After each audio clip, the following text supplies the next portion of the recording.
When the world starts feeling tense, there are a few books people tend to recommend. This one doesn't come up as often, but it's the one I can't stop thinking about. It's called It Can't Happen Here. Sinclair Lewis wrote it in 1935 as fascism was rising in Germany, and the world was starting to realize how fragile democracy could be.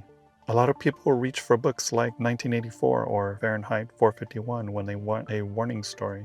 But this one feels less like science fiction and more like something written by someone who was paying very close attention. It's a novel about a country convinced it's too stable, too democratic, too reasonable to fall for something darker. The main antagonist is a politician by the name of Buzz Windrip. He promises simple solutions, money in people's pockets, a return to traditional values. And he tells his supporters the real problem isn't the system, it's those who question his administration.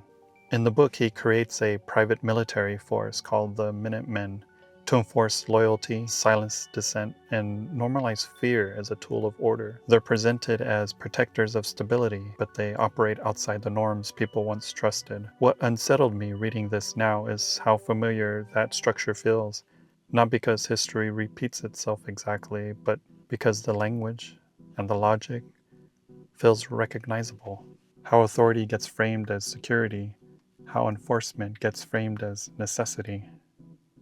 The story follows a journalist named Doremus who realizes too late that the danger wasn't just one man in power. It was how many ordinary people believed that their institutions would always protect them. This book is almost 90 years old, and it still feels uncomfortably current. If you like books that linger like this, and help you think more carefully about what's happening around us now, then Sinclair Lewis's It Can't Happen Here is worth your time.